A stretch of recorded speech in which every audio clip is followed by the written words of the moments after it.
So 4 men arrested in connection with the Pietermaritzburg Tavern shooting have been remanded in custody until next week.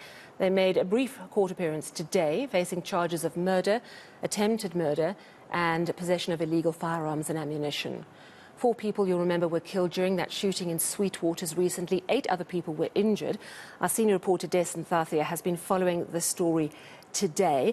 Dessen, good evening to you. So talk to us about the investigations that led up to the arrest, because we know that initially 2 people were taken in for questioning. They were released. That didn't lead to arrest, but these 4 it's a much more significant development.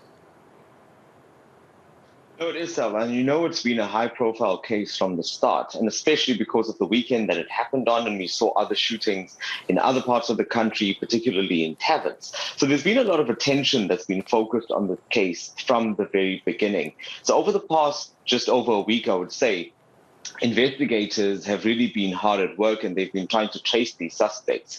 I had asked the police commissioner, the provincial police commissioner, about those 2 people that were initially taken in for questioning. And what he had said was that that is a normal part of this type of investigation. They take people in, sometimes the information that's given to them lead to other people, and it goes on like that until they actually charge people.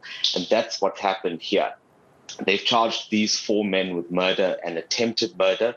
Now, this took a lot of work from that national stabilization team. You'll recall that they were sent to the province to deal with high crime areas, much like Plesislau, within which that tavern falls, as well as private entities like Magma Security and Investigations. So they've been working closely together, and ultimately it led them to these men who we saw in the dock now.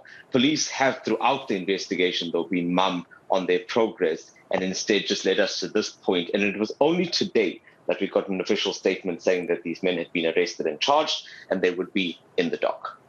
Can you tell us anything more about these 4 suspects, who they are? And I suppose I'm asking that because we still want to understand what possible motive there could have been for the tavern shooting at Sweetwaters. Well, the men that appeared in the dock today, they are aged between 19 and 35. So those 4, of the 4, 2 of them have no previous convictions, or at least that's what they told the court today. The other 2, they have housebreaking convictions. One of them, Sal, has been convicted 4 times for housebreaking. The other one has been convicted once before, and he served. They served their sentences in that regard. But the motive is still something that's in question. But to give you a context of that area, there's a lot of gang activity that exists there. There is a drug problem that exists in that broader area. And it was within that Plesislau policing precinct that they were found. So in that brief appearance today, the 3 of them indicated that they would have a legal representation that was done privately. So they were not relying on legal aid. One of them wanted legal aid.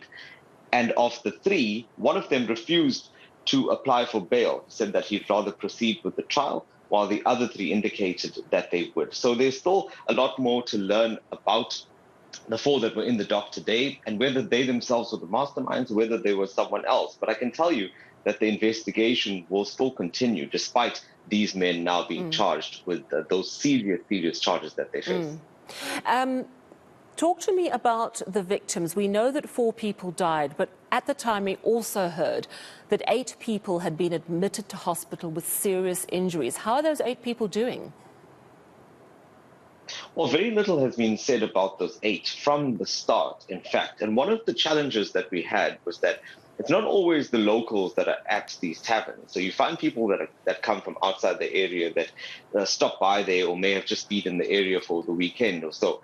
So it was fairly easy to track down the families of the deceased, but very little was said about those that were wounded in the shooting. But during the past week or so, some of my sources started indicating that there may have been others from those 8 that passed away, but we were not able to verify that because police were saying that it was just the 4 that died. But very interestingly, today in court, the state prosecutor had said that there were 3 statements that he didn't receive. So this was in response to the magistrate asking if they were ready. And he indicated that that was because they were also receiving reports that 3 more people had died, but he was yet to confirm that. So I think that's something definitely to watch. We once again asked the SAPS, and they said that their figures still indicate that it's only 4. So that's something that's up in the air. So I'm hoping that we'll get clarity on that by the time we get back to court, which will be on the 28th of July, next week, for that bail application. Well, thank you very much for that update, Desan Thathia, our senior reporter there in KwaZulu-Natal. Still to come on